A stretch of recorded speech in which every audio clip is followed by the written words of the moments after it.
Welcome to a new episode of Tahu Talks.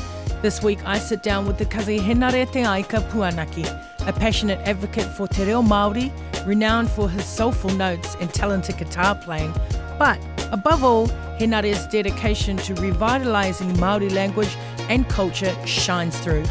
Join us as he shares his journey, his thoughts on the vital roles and responsibilities of educators in the Māori language space, and the power of reo Māori to transform lives. Titiro mai and get inspired. So, Henare Te Aika, no mai hara mai ki tēnei kōna ipurangi o Tahu Talks. Thank you so much for coming and being a part and supporting this kaupapa, kazi. Thanks of mihi kia koe. You know, you are very well known within our iwi hapu community. I know you're a very busy man as well, part of many different kaupapa. So I'm really fortunate that you've agreed to come and, you know, share your kōrero.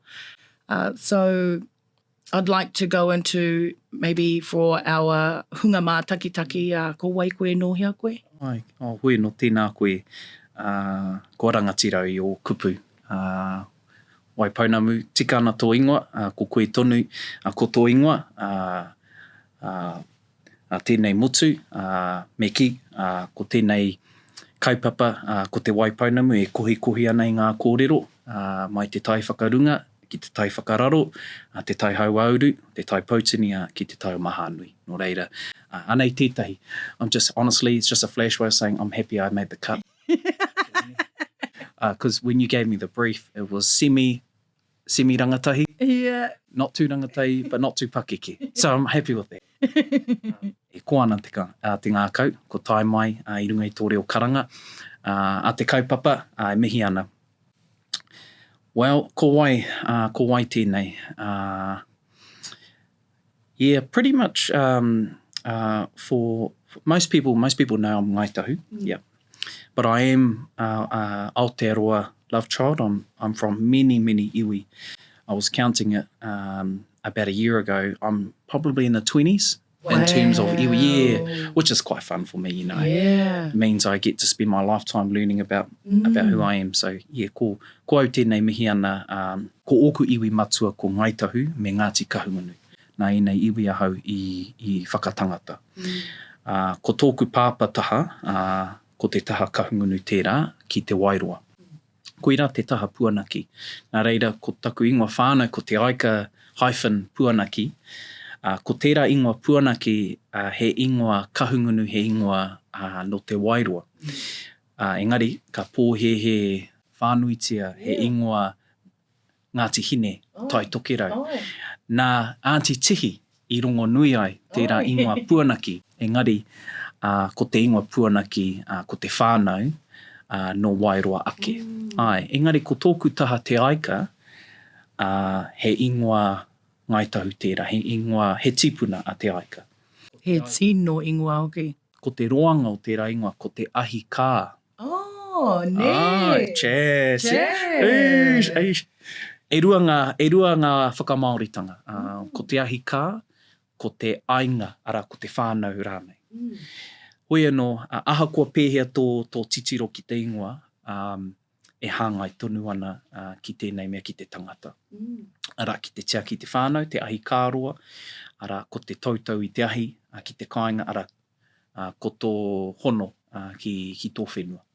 Nō reira, ko au tēnā, hoi anō kia mōhio mai, he pānga hoki oku ki roto o Tainui Waka, Ngāti Raukawa, ki roto o Te Arawa, Ngāti Tūwhare Toa, Ngāti Rangi Wewehi, Ngāti Whakaue. Just want to put sorry. I think that's timely to share those two iwi in particular, but I'm very proud nonetheless.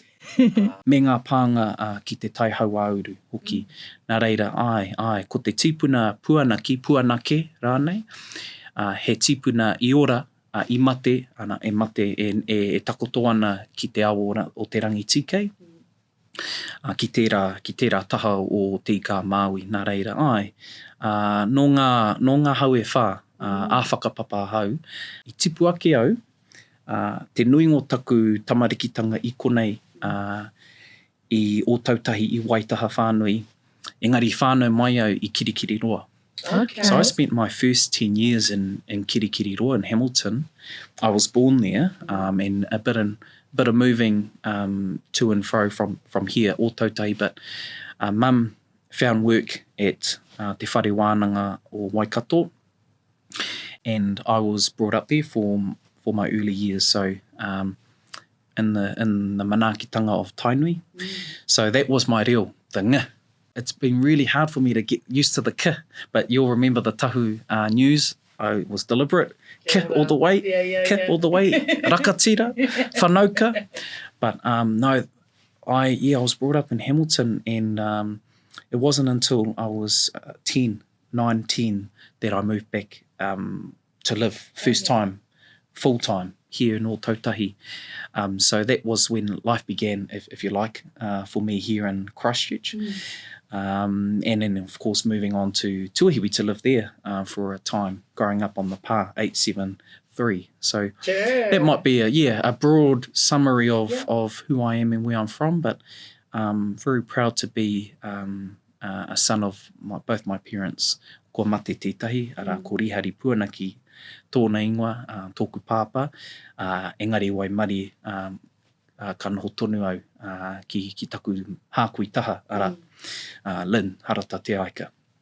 And so just want to not acknowledge my papa, who's passed away for about 4 years now. And also acknowledge my brother, Te Mātauira. So there's only two in our whānau. We're a small whānau. Te Mātauira, or Mātau to most, is my younger brother. So that's pretty much us. Kia ora. So what are some of your fond memories when you moved down here living in Tuahiwi? The blueprint, if you like, that Mum had designed for our whānau as the chief architect. I love that, chief architect. Of course. She had a vision. We didn't quite understand it because we were too busy playing PlayStation. Just too busy having fun, being young, going to the skate park. But the vision was to return home and give her gifts to our people here. I need to just do a quick plug. Through Mum's mum, Tawatia, who's passed away, we also whakapapa to Mātātua through Ngāti Awa, Te Whānau Apanui. And that's our connection, of course, to Te Arawa, to Ngāti Whakaue and Rangi Wewehi. So Mum making the decision to move us home, and of course Mum and Dad, or maybe not obvious, but they had separated, but the aroha kept us connected to Wairua every school holiday. So what did that look like? Moving to Tuahiwi, onto a big acre block, and Mum building a home for us in the real sense of that word, and in the spiritual sense, a place to anchor ourselves. And at the time, kātahi anō te karahe reo rua ki Tuahiwi ka tuwhera. Oh, yeah. So Mum, as part of the blueprint, was a teacher of teachers, and she ran a program with many others. And she was a part of a program called Whakapapa. One of the graduates was a remarkable teacher by the name of Mel Tai Te Pitama, Whaia Mel. So she was the kaiako that stood up the bilingual program at Tuahiwi. Our cohort was the first. So first class, reo rua, coming out of Shirley Intermediate, another bilingual class. That was, And prior to that, e pā at St Albans, Hatoopani. So we had our te tikanga rua reo. So reo, and growing up right next to the kura. So that was my last year, year 8. So I didn't get to enjoy Tuahiwi for too long. It was only a year, and then I went off to high school. But my brother spent his whole 8 years literally getting out of bed and walking 50 metres to kura. Pretty special. And growing up on the pā with our pā whānau. So, I probably, if you've got time, maybe we'll do a Tahu Talks with Te Mātauira one day. he's got that kōrero. So it's pretty special growing up. I'll be honest though, it's only special as an adult for me. I didn't realise how cool it was to be brought up on the pā, because all the cool stuff's in Rangiora, the movies, or in the city, the skate parks and whatnot. And so I kind of look forward to getting out of the village and hanging out at malls and all that sort of stuff. But kātahi anō au i roto i aku i ngā tau tata nei, ka mārama ki te miharo o te noho i tō kāinga ake. Yeah, so that was me. So can you tell me a bit about being raised with te ao Māori and how that shaped your identity and you as a person? Because a lot of our generation, we're kind of like the generation of revitalizing the reo. But I think you're lucky that you do both of your parents speak Māori? Because a lot of the parents of my generation, they didn't grow up with the reo. So you're very fortunate to have a parent or both parents maybe that had the reo and raised you in the reo too. That's a good pātai. I'll do my best to unpack that.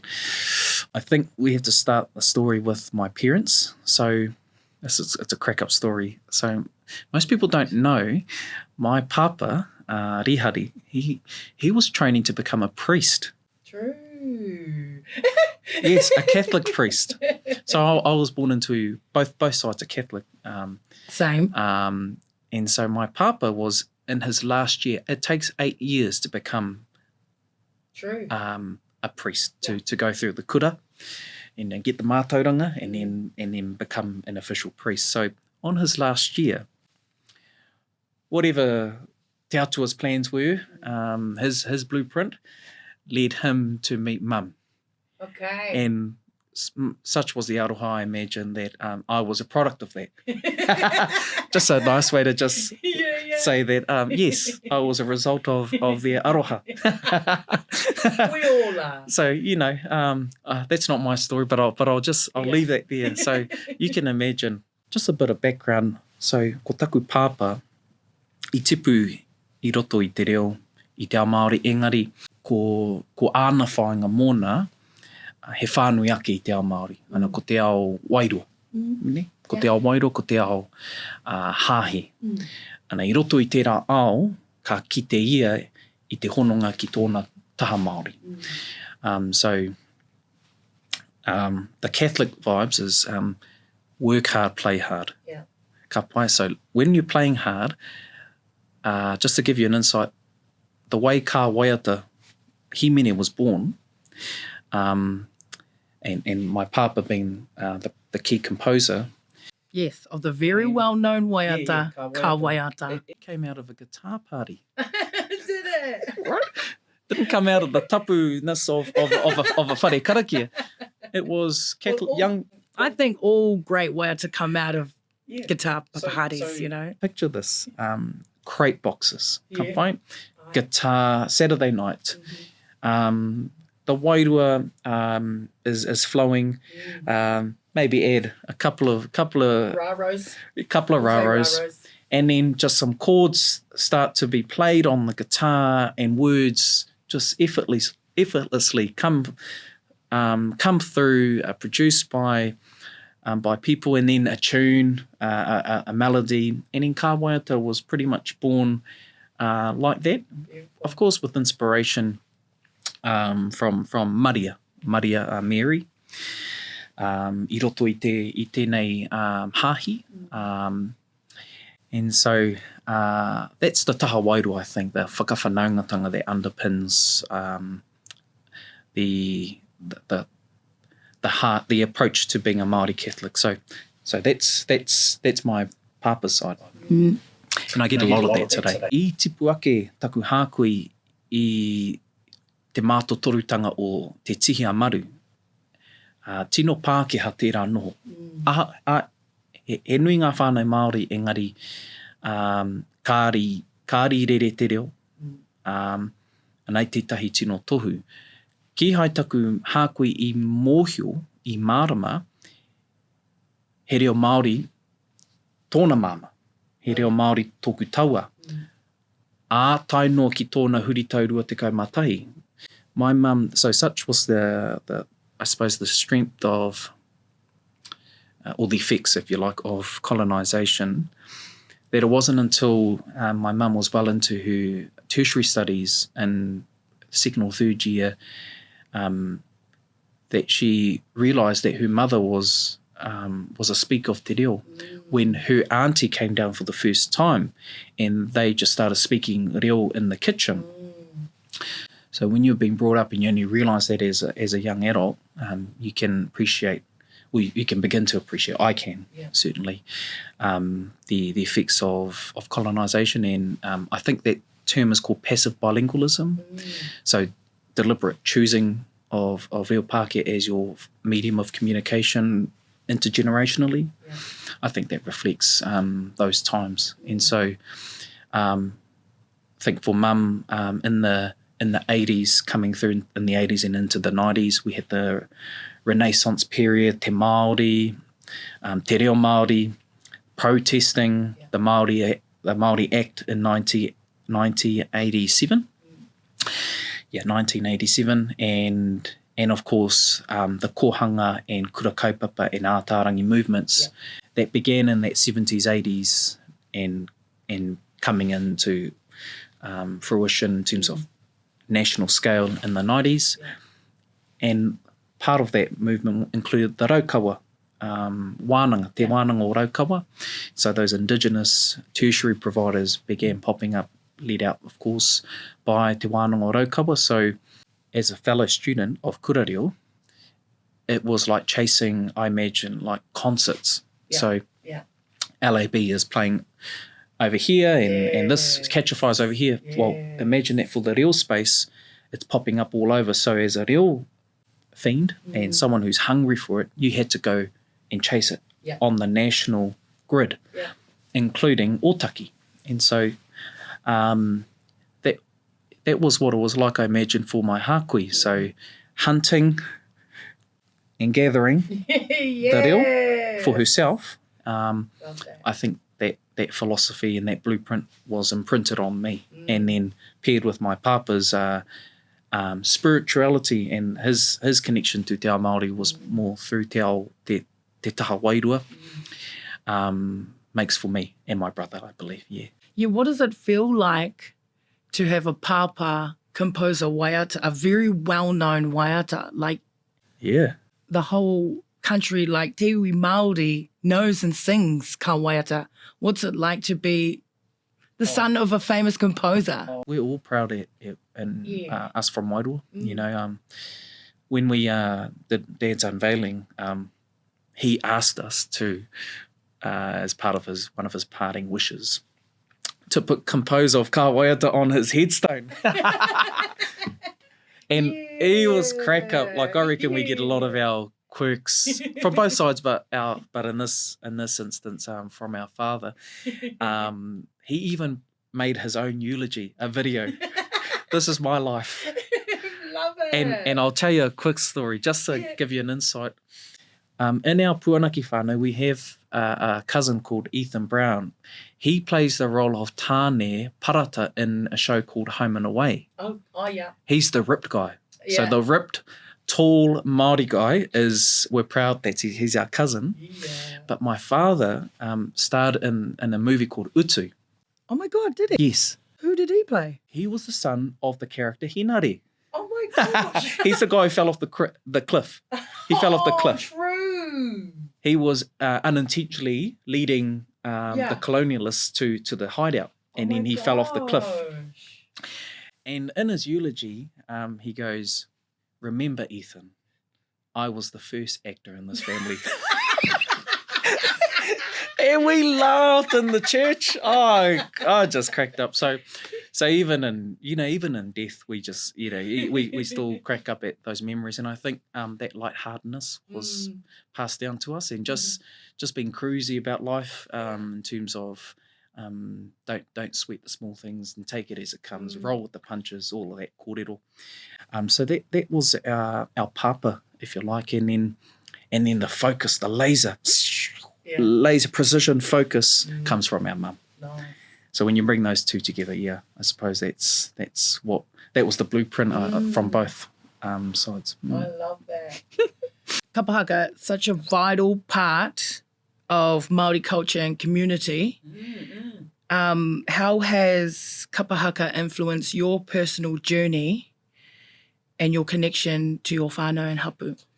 Well, kia mōhio mai koe, kāre au tino pai ki te kapahaka, nōku e tamariki ana. Kao. Really? Oh. No, it wasn't, I imagine what rangatahi, like my boys, particularly my eldest, how they feel about kapahaka today, because it's quite mainstream. Yeah. When I say mainstream, it's so accessible. Yeah. So growing up, of course we love singing and we love performing, but kapahaka as a sort of a following like the NBA wasn't my thing. You know where I'm coming from? I love singing and I love doing the, haka, but following it like a sport and following particular kaihaka like you would with NBA or other, NRL, it just wasn't my thing. But I'll tell you, my love for kapahaka actually comes from my puanaki side. So the puanakis are musicians. Yeah. So and I had to learn this for myself, but it's my own sort of journey. I couldn't play the guitar when I was growing up, but all my cousins could. So I had older cousins and younger cousins playing the drums, playing the guitar, singing, harmonising, and I was still into PlayStations and all that, and I was like, oh, I'm a bit missing out. And honestly, someone asked me, oh, you don't sing, but you're Richard's son. Yeah. And man, it hit me deep. They didn't mean it to be offensive. They didn't, but they were surprised because I said I wasn't a singer. Well, I'm a singer. Hard. And so a guitarist. I made it my mission to learn to play the guitar really well and to sing really well. So those were self-taught. And I learned those as an adult. I was taken to kapahaka. So I want to acknowledge Auntie Tihi, Uncle Willie, Cousin Huaki, because I started my, I suppose, semi-professional career in Te Kotahitanga Juniors back in the 2000s. We would go to the Waiponamu competitions. Oh, yeah. And then I kind of fell out because I was being cool growing up. And then I came back to kapahaka. I fell back in love with kapahaka because I could see it was a vehicle to learn the reo. Nice. And by being part of Te Ao Māori broadly, that would feed my fluency and proficiency in te reo. So we come to my first year of university or tertiary studies at Ara. We had Hano Regan, Hani Huata, big names. I'm just name dropping them. I'll also claim that Justin Tepper was a cohort ahead of me. So I knew him before the world did. And as part of my studies, I was brought back into kapahaka and back into te kotahitanga i reira ka hinga i te aroha. Because I recognised my puanaki side in te kotahitanga through my Uncle Willie and Auntie Tihi and Cousin Huaki and the warmth that they gave and the community-ness of it all.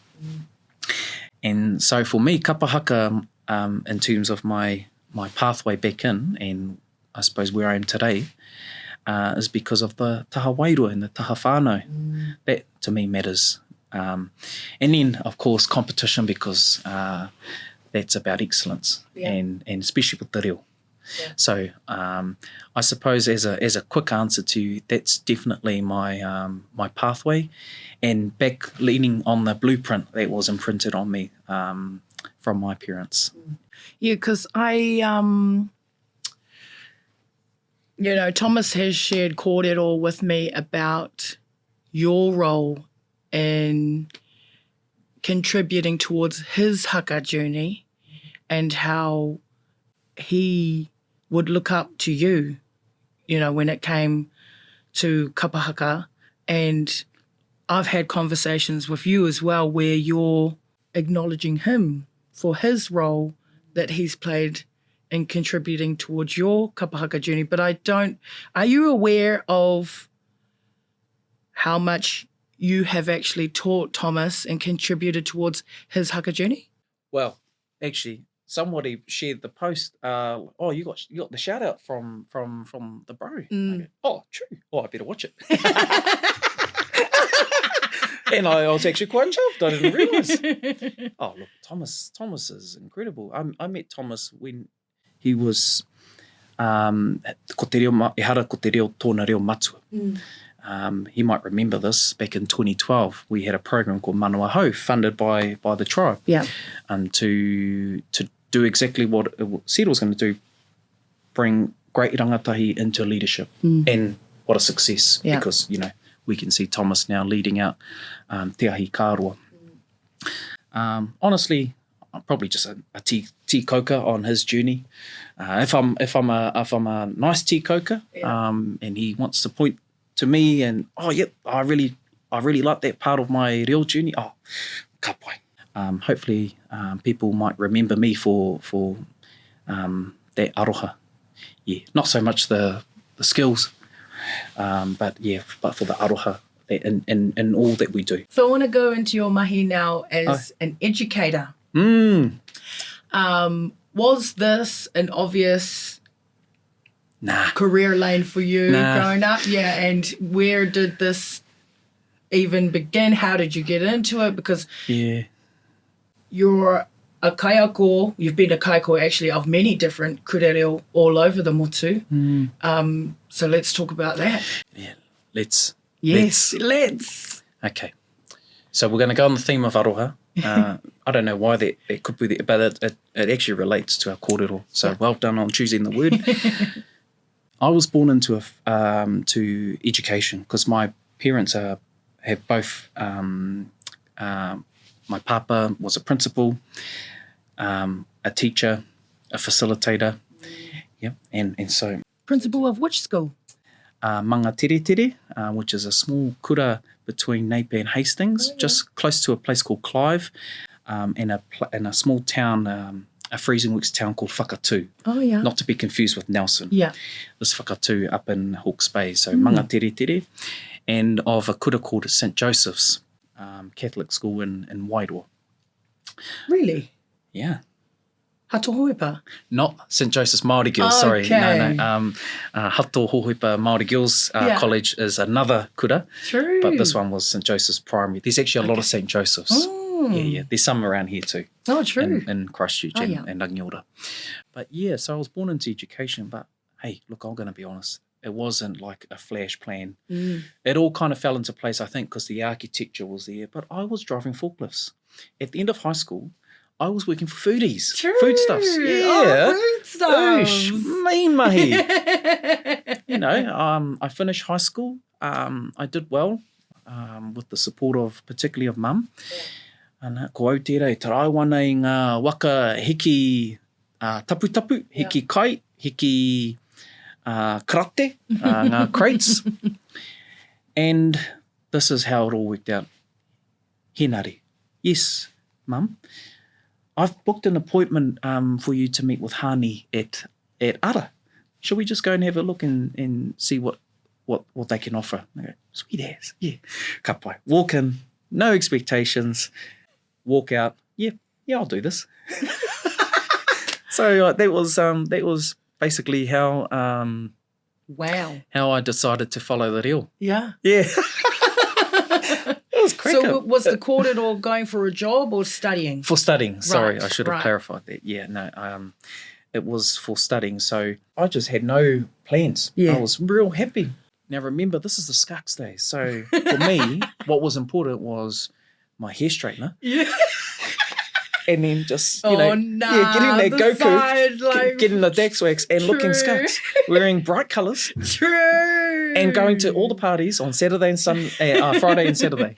And wearing the Kanye West glasses all where of they that. had the lines going across. So what was important for me, Waipounamu, was on Monday I needed to know what my social plans were for Friday and Saturday. So I had no long-term plans. Yeah. And that's all good with me. I'm live in the moment, and I've started to cultivate my skill of forward thinking. Anywho, it all worked out because the blueprint, the live free and live well and live with aroha and lead with aroha, as well as having some laser precision on your targets, kind of boded well with me. And then I started at CPRT, and I loved it because I found purpose, and I had a purpose for my life. And then the KMK space came in. Nice. Tahi mano kaika, I started to enjoy that. Oh, and then new seeds were planted. Oh, Henare, you should consider being a teacher. Yeah, that sounds good. Well, why don't you go for a scholarship so you don't have to pay for your studies? I go, yeah, that sounds really good. And they get to pay you. They pay you $2,500 a year just for committing to being a kaiako. Wha, it all kind of worked out. Yeah. So then I thought, I was young. I was ready to commit to something. And then I won a scholarship. So all of my studies were paid for through Teach NZ.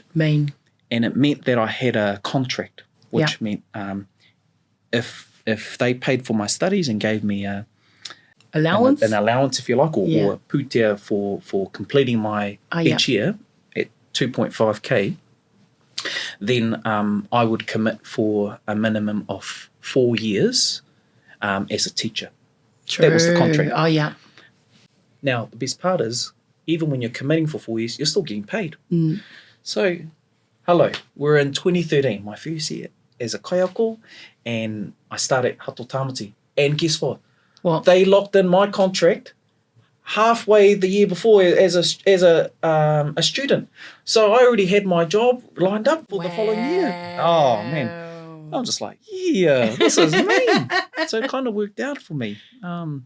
And I suppose I don't want to come across to you like happy-go-lucky. I think it's deliberate. I had great parents. I still have, of course, mum, and I had a great father. We were taught what that meant, aroha, not only to whānau, but to a kaupapa, and have some things that you want to commit your life to. And take each day as it comes, come in with an open mind, and kind of life the rest takes over. So that's basically my story in a nutshell about education. Nice. But I think the best part, and you'll see this is, and maybe this is coming back to the kōrero about Thomas, teachers have a real responsibility to impact on people. Like how you do on your tamariki as a parent. And as a kaiako, not that my students are tamariki to me, but you have an opportunity to make an impact and a responsibility. So, man, if you understand teaching in its core, that's what teaching is. Yeah. And what a cool thing that is. I wanted to ask you too, when it comes to educating, how important is education when it comes to the revitalization of te reo Māori and tikanga Māori? Ka ritu atu i te whakaako me te whakahaere wānanga. If you put the kotahi mano kaika glaze over this conversation, then your responsibility to make an impact on others is doubly important because there's a long-term vision, intergenerational. Mōku ake, man, we're not in short supply of great kaiako. In the kura reo sense, we are in short supply on a national sense in kura. And again, I'm just one of the tikauka on your reo journey. And I might look a little bit different just to capture you. And, there's that tikauka. I'm going to go there. Because navigating the reo journey is challenging. I think the biggest one is the conversation with yourself. Am I good enough? Am I worthy? Why don't I have this? Hard out. I remember when growing up, why am I not like my other puanaki whānau who can naturally bang, harmonise 1, 2, 3, 4, 5, or play the guitar? And I understand. But also I just draw on Whakapapa, my own whānau history around spirituality. I'm not preaching. Matua tama wairua tapu. But there's some beauty in my own personal upbringing through both sides around aroha laser precision and aroha in terms of holistic well-being and how that's translated in the way you teach. Yeah. But hey, you don't have to go through university or go through a formal qualification to be a great teacher. I think if you can understand how to make something complex and make that into a simple concept for whānau to grasp, that's the fundamental. And do that with aroha. I think you nail that very well, because I've been a student of yours for a few years at Kurereo Kaitahu. And when I see your name in the books that we get of all the kaiako that we're going to have throughout that week, when I see your name, I think, mean. Oh, mean. Because the Kazi's on. Good. I really love the way you teach, because you definitely teach in how you just explained. You teach with aroha. You do simplify it from a complex to a way of us being able to understand it. And you create a safe environment to learn in as well. Because I have a lot of whānau out there that are very scared of even starting their own real journey, because from the fear of, like you were talking about around your puanaki whānau, like I don't have something that I should have because I see my other whānau and friends have it, but I don't even know where to start, or I'm too afraid to even go into a space that is unknown, unfamiliar, and feeling the guilt and shame of I should have this already because the ones around me that I love and know have it already too. Like I have a cousin of mine who is trying to find the right space for him to go. He's the same age as me, and he's trying to find the right space for him to learn his reo. And I sparked something in him in our whānau Whakapapa wānanga that we had over the weekend. We had a conversation with my sister Tāwhai and asked her, well, where did you start? Where did you go to learn your reo? Because for him right now, going to ara isn't an option. It's too intimidating for him to step into a space like that. And she told him, honestly, because I just started going to kapahaka with Sissy Po, shadowing her when she'd go to haka practice and just going along to that, like going to the marae with her whenever she'd go to hui there or wānanga there, and just being a part of it from afar and listening and observing. And then she kind of just chucked me into the deep end to do real night classes, you know, with Te Wānanga o Aotearoa, where it was just one night a week. And now she does night classes at Ara. So she was encouraging him that way as well, telling him also that our other sister Jessica now goes to those same classes with her. So they all do the night classes together. And she was saying, you know, just jump on with us. Come and do it with us. Or we have an auntie who's worked in education for 30, 40 years, Auntie Darlene Te Karu. She does night classes as well. You know, go to her and join her night classes. So I think it's very important for our educators who probably understand language trauma and the fear from our own to learn that reo. And so I just wanted to acknowledge that you do deliver the reo from a space of aroha. And every time I see your name in that book, Kazi, at Kurereo, I'm like, yes, because I know that he'll have the mean games too. Great. Like he makes it interesting as well, because, you know. We got to keep on our toes, man. Because these Thomases, they're coming up, man. Hey, can I offer a whakaaro too? Yes. Waiponamu. You know, mō mātou e whakaako ana. E ai ki etahi, anei te hunga matatau. Even for us, we have insecurities. I'm speaking for myself. You know, we're just warming that seat, and we're just going to keep that seat warm until it's time to move on. And I keep asking myself every year, well, hey, it's time for me to get out of here. I'm not kaumātua by any means, but, you know, I just see so much talent. I just love what's going on in our particular tribe, Ngāi Tahu. Yeah. And just pumping, you know, young ones hungry. Yeah. I'm like, it's time for you to become a teacher. I think because I see teaching as not like a tohunga, Mufasa, rangi mātāmu. I actually see teaching as an important opportunity to practice that model that I just shared. Kia ora. How to tell something, or how to simplify, and not to dumb it down, but simplify something complex in a way that you can just share and feed someone in a sitting in 60 minutes or however long. Now that's a really important skill for everyone.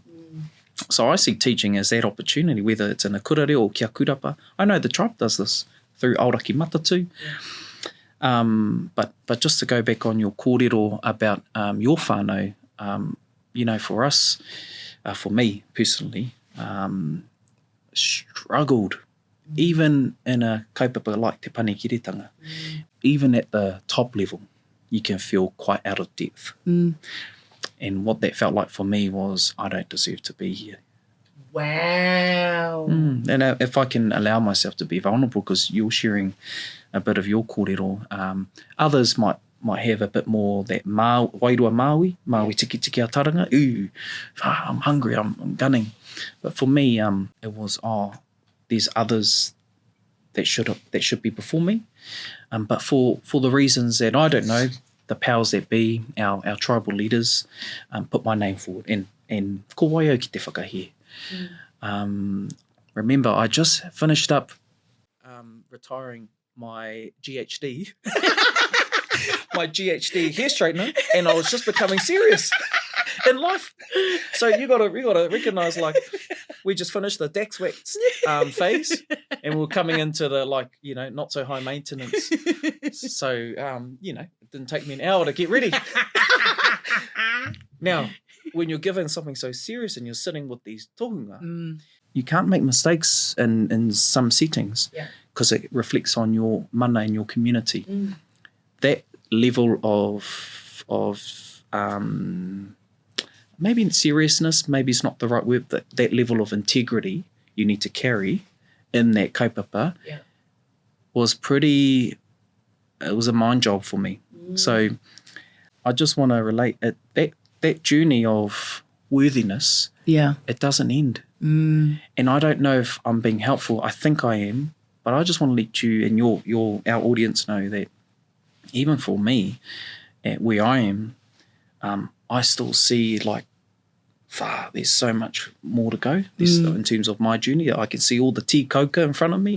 In terms of people, and when I'm sitting at kurareo at that special kai table reserved for the pouwhakaako, I'm eating and I'm looking at the cohort, you fellas over there, and I'm thinking, man, gee, I don't know if I should be sitting at this table. And I always think about like that. So because I'm not a doctor, and can you see how I play in my mind? E harau te tākuta, e harau te ahorangi. Engari, on this pānui has ahorangi rangi mātāmua, or tākuta Hanau Regan, or tākuta Kārina Kelly, etc. And so I think I'm just letting you know that it's very human to go through that doubt, self-doubt. But what I would say is everyone is worthy of learning te reo and following te reo. And if I can give you my mum's side of the way I think, practical advice is, the challenges are logistics. Worthiness is an ongoing conversation with yourself. But once you reach one te koka, another te koka is just beyond. And you continue. And I think if it's helpful to share back to you, I struggle with that challenge. And so I'd say to your whānau and to our whānau listening in, you're worthy, you're enough. All you need to do are two things. Do it. And just remember, Ka Waiata was written at a guitar party. The most tapu of tapu Waiata was written. And so just adopt an attitude of roll with it. you know, and lean into it, because you will never regret following the reo. Never. Yeah. And those challenges will remain with you, and it will change. Just using my story. Yeah. And that's okay. It's what it means to be human, and to think about your part in the movement, but that shouldn't stop you from taking steps forward. It comes from a place of humility, and humility is important for us, but it can also, there's a taha kino, when you humble yourself to a fault. So I think if we can walk away with those sorts of concepts, it just means that we just keep thinking about our place in this great movement that we call Te Reo Māori revitalization. What's my part to play? Because I have a part. Yeah. That's it. If they can answer that question there, what's my part? My part is this. I'm going to go and do this kaupapa or course, or I'm going to feed my kids reo, and then I'm going to make some deliberate decisions to enrol my kids in student kura or kaupapa. Yeah. That's a part to play, and no part is too small. It all contributes to our language being one of the few languages that will remain at the end of the century. Of the 7,000 or thereabouts languages, half will remain. Wow. And ours will be one of them. Yeah. Yes, absolutely. And everyone has a part to play in that. Yeah, kia ora. Speaking of part to plays. Right. That was big. That was a big, gee, it was no, big, that was it was like going to church. That was too. Yeah. Hallelujah. Amen. Oh, yeah. So, speaking of, part to plays, let's segue into your part that you play with Kati Huikai. Kati Huikai. Yes, the deputy chair for Kati Huikai. Well, Kati o Ngāti Huikai. Nā te mea tipu ake au I Waikato, ko wai au ki te Ngāti Huikai ki au, engari Kati Huikai hoki. And now... Just don't do hui ngai. No. Okay. Now, so that role must come with its responsibilities and rewards. Oh, man. Look, again, I was just keen to give back to that part of me. I'm from, same as yourself, you know, with Ngāti Moki, Ngai Tuahuriri, me etahi atu hapu, etahi atu iwi. And the best part about being a deputy is from the way of the Bob Marley, I shot the sheriff, but I did not shoot the deputy. So I get to chill. I get to just chill and let my bro Mananui do his thing. Yeah. And I'm his backup. Nice. I'm his what do you call backup dancer? Yeah. So I got the pom poms. Yeah. No, it's just a great opportunity to step into governance, and that's a natural pathway for us as up and coming rangatahi. Is one day we'll have to make a decision individually. What's our part to play in this great movement that we might call Ngai Tahu development? And what does that look like for me with participating in rūnanga affairs? Yeah. Wrapping up. Okay. Right. What are your aspirations, your blueprint for yourself and your whānau, as in your tamariki? What does that look like? It's been a great interview, thank you, or conversation, Tuini. So just want to quickly say thank you very much for this opportunity. Tēnā koe. Okay, what's the future from my perspective and my aspirations? I know this is going to sound pretty... come on, man. Give us something a bit more juicier. Honestly, I just want to be a great dad. Kia ora. It's hard, man. I'm speaking from one parent to another. I just want to be a good papa, a good husband, and sometimes I fall short of that. And by doing that, hopefully, if I can be a facilitator of blueprint design for my children, you know, we want them to carry on with the reo. Absolutely. You know? But we want them to make great decisions based on our aspirations for ourselves, for our whānau, but giving them their own room to carve out their own niche. Yeah. And I think success for me would be just doing the basics really well, moment to moment, presence. Te manako ia, mō ngā tau e tū mai nei,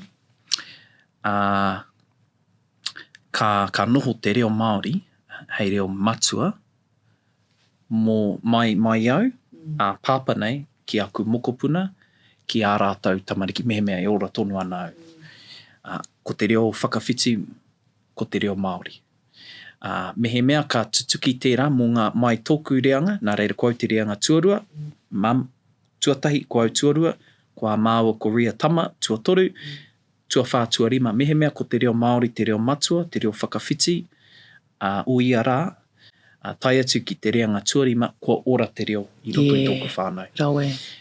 Ki te pērā te hoahoa, ara te design o tāu kaupapa, ki te pērā koe, me tō kawe I a koe anō, me te whakatō I aua whāinga ki roto I tō whānau, ka ora te reo.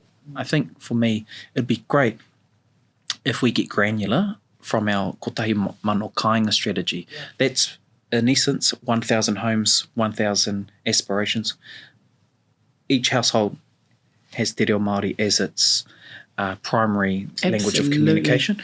But what happens when the children leave home? And so you want to build, I've got 3 kids.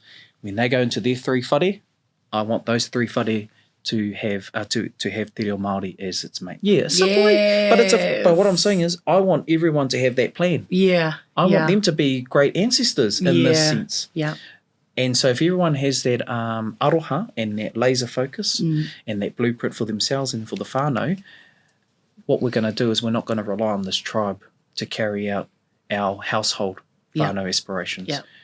The tribe's role is to facilitate our rangatiratanga in this process. And if we can achieve that in terms of the ownership of that responsibility for 5 generations, we will be sweet as. Hey. Absolutely. Yeah. And that's about aroha, that's about mission, that's about purpose. That's about, sitting around on crate boxes and having mean wānanga. And getting really okawa in the classroom setting. But you know what I mean, eh? Yeah, absolutely. It's carrying yourself, it's being warm to your community so that they can get to a level of vulnerability to really get to crux, like what you just shared earlier in our kōrero. Kia ora. We are on the same page. Are we? Absolutely, Kei. Absolutely. Me Kei. Yeah. Nā reira, ngā mihi mata koe ki a koe. I have so enjoyed this kōrero, having this one-on-one with you. I love... You're ready to go to Oprah level now? Yeah. Well, do you know what? Oprah. Someone was calling me Popra. Oh, Popra! The other day. Start calling you Popra. And I said, well, I hope I get Popra's salary too. Yeah, I'll see. I'll see you up in Kashmir. Mihi ana. Thank you for having me. No, it's been an absolute pleasure. Thank you for sharing all your kōrero and sharing yourself and your being vulnerable with this kōrero. I think a lot of our whānau are going to benefit from mai ngā hua o ēnei kōrero, o tēnei kōrero. Nā reira, te kahi, Henare, tēnā koe. Tēnā koe. Ngā mihi nui. That's another episode with the kahi Henare Te Aika Puanaki. If you like the episode, click that like button, whānau, leave some comments, share it around to the whānau, and I'll see you on the next episode. See you, bye.